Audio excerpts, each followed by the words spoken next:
Hey guys, what's up? It is Ripe again, back with more Entitled People. If you enjoy these story compilations, please don't forget to tell me in the comments, and without any further ado, let's dive right into the stories. And the first one is titled, Supervisor wants to nitpick at me? Good luck being understaffed. So at my job, I work overnight, there is 2 supervisors. One is really cool and just lets you do your job. And the other one constantly micromanages and makes passive-aggressive jabs at you when you miss one thing that is not even that important just for the hell of it. For example, a few days ago I was working in my designated section for that night. It was really slow because of this virus. She goes, "Hey, can you refill these napkins?" I'm like, okay, sure. Now, I was already doing something more important than one canister of napkins that was empty, while the rest of the store was full, so I figured let me finish one task I was already on first and then do those. So while I am finishing up, she comes back and says, "Didn't I tell you to refill the napkins? This guy just doesn't effing listen." Cue my reaction. I just pretended I did not hear her for both our sakes. Then she asked me during the shift in a very sweet tone, as sweet as she can manage, if I can come in tomorrow night because they are gonna be short-staffed and they have a truck. I said okay because I could use the extra hours. And then as I left my station because she told me to run cashier, keep in mind I haven't finished getting my last area ready for the morning shift, literally just missing sugar canisters, she goes, "You forgot sugar canisters, what the F is wrong with you?" Once again, I didn't say anything, I just turned off my radio and ultimately decided I'm not gonna show up or call to let them know, since I'm not on the schedule officially anyway for that day and I can always just say I forgot. The following, cue her texting and calling me like crazy. As soon as their truck arrived, I'm guessing, I just stayed up all night playing Warzone instead. She wants to act like a weirdo, she will get treated like one. Update, so I am working the following day and 2 of my coworkers got into an argument with the supervisor and clocked out, leaving literally just me and the manager. Holy crap. And by the way guys, for the people that are currently working again, I'm curious, have you noticed any changes when it comes to behavior in your coworkers ever since this whole pandemic started? I suppose if you had any awful coworkers before, they are not gonna be much better now. Let us know about your experiences in the comments. And the next one is titled, Coworker threatens me and expects my boss to yell at me. I'm not sure if that is entitled, but here it goes. I work as a personal assistant in Sweden, so I care for a person with a disability. My coworker, let's call her Mandy, was always late for work, uses a lot of different excuses, the train was late, doctor visits, etc. We also work 24 hours a day, 10 AM to 10 AM. We are allowed to sleep if anyone is wondering. Many times she said she had to leave early because she always felt sick. It was my job to make sure that if anyone got sick, I had to call everyone and see if anyone else could work the rest of her shift. If no one could, I had to work, and I was also responsible for fixing the schedule. So fast forward, she sent me a message and told me her mother was in the hospital and had to go. So I called one of my coworkers who is wonderful and said he could work. So I wrote in the schedule that my other coworker took over at the time she left, so she still would get paid for the hours she worked. The day after, I got a message that she wanted to get paid for sick leave, but I told her that the best thing is to ask our boss if she can get paid for sick leave because her mother was sick, not her. And wow, I got so many messages that I was a horrible person, that she would tell my boss everything. I had not done anything except my job, so I took a screenshot and sent everything to my boss and called her the next day. She was confused as to why she was so mad at me. Well, I just told her she would talk to you if she would get paid for sick leave, and she blew up on me. Well, my boss told me she is fired. Mandy had done so much more, but I wanted to take the most juicy one. So yeah, I don't know if I am the bad person here, but I just wasn't sure if she was entitled to sick leave, so I just told her to talk to our boss. Let me know what you think. So guys, I'm curious about your opinion. Do you think OP is in the wrong here? Or do you think she did the right thing? Let me know what you think in the comments. And by the way, if you have watched until here, please don't forget to post some star emojis in the comments and also like the video if you want to support me. Thank you very much in advance. And the next one is titled, I got fired, so I took his career. Backstory, so basically I worked at a fast casual burger chain. It is not a very large one, but it was franchised. This chain I worked at was owned and managed by a very young university dropout who had his parents buy him this franchise. It was entirely staffed by females, plus me, a male. He had no experience in managing or leading a restaurant. I had worked there as part of the original crew and eventually became a supervisor there. This is when the problems start. I was a 15-year-old male working part-time, so he did not take many of my opinions seriously. When I got my first paycheck, I noticed no pay increase. It is generally a well-known fact that increased responsibilities meant increased pay of any sort. This is when I started to dislike working there, as I was supervising adults who were being paid more than I was simply because adults had a higher minimum wage. His response to me was that he couldn't afford it. While I obviously cannot prove it, but with my shifts under my leadership, our customer reviews were consistently 5-star reviews. I never once received lower than 5 stars during my shift as I focused on customer service. The manager, however, was greedy and never understood the concept of customer service. With many shifts, when a customer would complain about cold fries or an undercooked burger, he simply would tell them they were wrong. Of course, these customers would never return. He was a cocky douche and he was a horrible manager who consistently was absolutely useless. Due to his treatment of customers, he had an abysmal income of roughly $8,000 per week. A manager should never be making comments on their employees, aka me and another employee, my friend, that we were too fat to be sitting on his chair because we would break it with our weight. I play football, I'm not fat, I just have a large muscle mass. Now onto the nuclear revenge. One time I worked during a holiday and was expecting the provincial holiday pay in accordance with provincial requirements. He never paid me appropriately, and when I, along with many other co-workers under my direction, approached him about the pay, he promptly told me it was not my place to talk to him about the law, as he was the owner. I was just a high schooler, and said to me, according to the law, you're not entitled to this pay. Which was not accurate whatsoever, whatever. One night during a close which I had covered for the only other supervisor who had called in sick.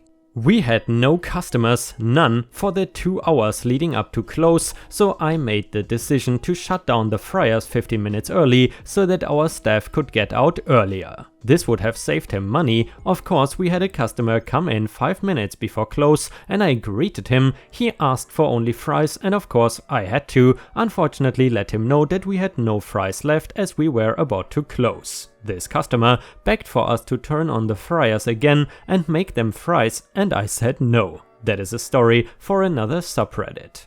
This customer angrily left and left me my first and only 1-star review because we were out of fries at that time. I understand that had I left the fryers on, this would have been avoided. Regardless, the next morning I arrived at my shift and he approached me and gave me a verbal warning about the incident and said that he would be deducting the cost of the fries, the order and a penalty for the 1-star rating at a cost of $80, something he had never done before with anyone.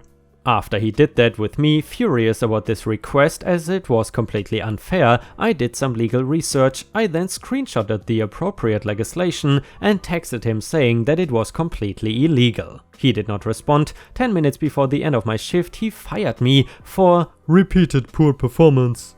After this, I informed all of my prior colleagues about the incident and asked them all to contact the Ontario Labour Board, and so began the arduous process of the Labour Board.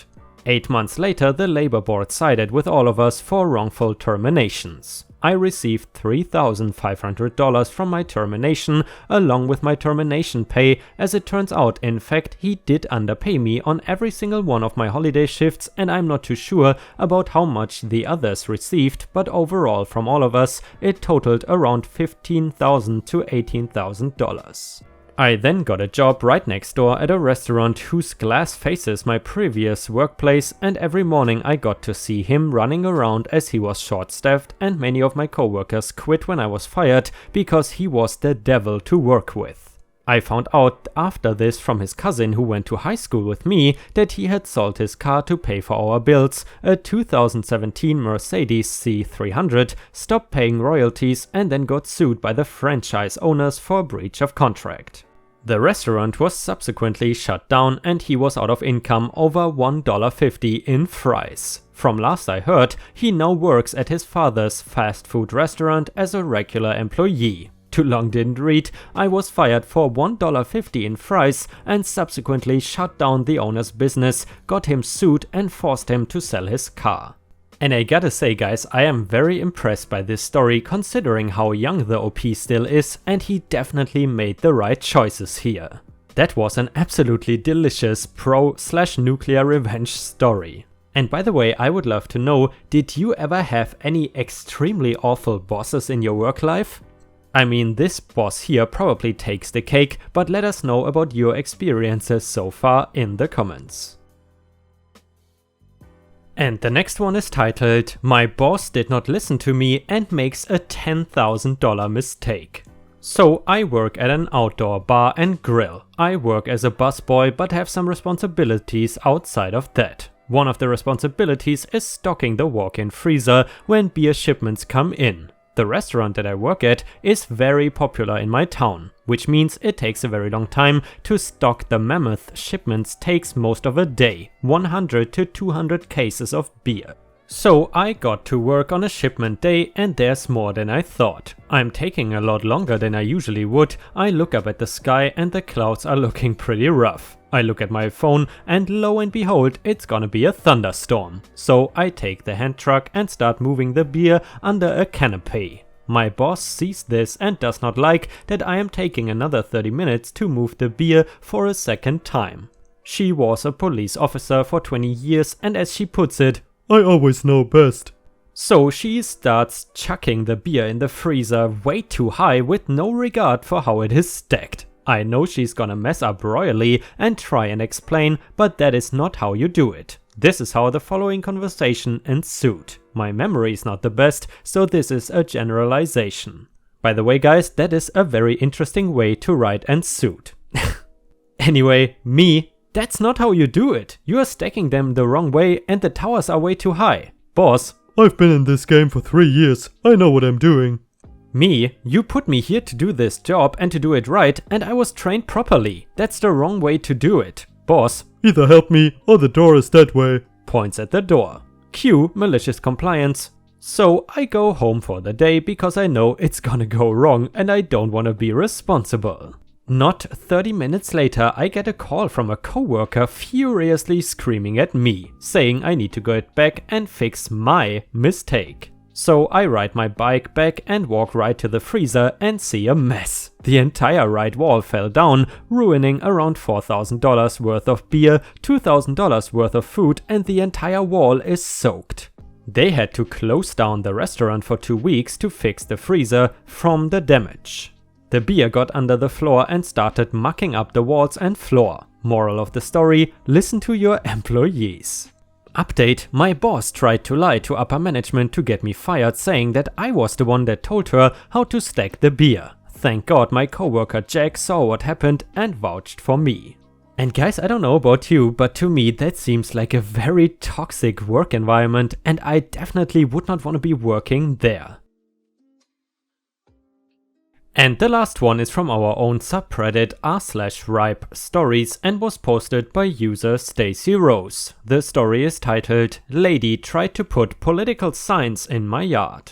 It is that time of year where you will see many political signs posted on people's lawns with things like Vote so and so for mayor or whatever, and I've never had an issue with something like that until today. So let me explain what I mean. Today after I got home from shopping, I saw this car parked in front of my home and there was this short lady putting some of the campaign signs on my yard, and I quickly parked my car in my driveway and rushed up to her saying, "You cannot put those there." She of course ignored me and started to get in her car after putting 2 of the signs in my yard, so I walked up to the signs, pulled them out and put them on the hood of her car.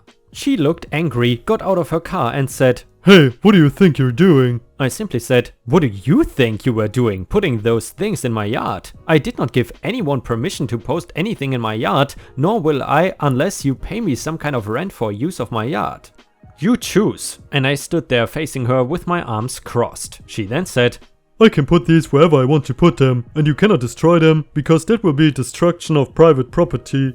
I laughed and says, "I guess I will be calling the police then. Let's see what they say, shall we?" And I proceeded to call the non-emergency line asking for an officer at my residence because a lady was trying to post political signs in my yard without my permission and she's refusing to take no for an answer. After I hung up, the lady then smugly said, "Now you're gonna see how wrong you are, young lady. And won't you be an embarrassed little thing? You might get charged for filing a false report. Don't want that going on your record, do we?"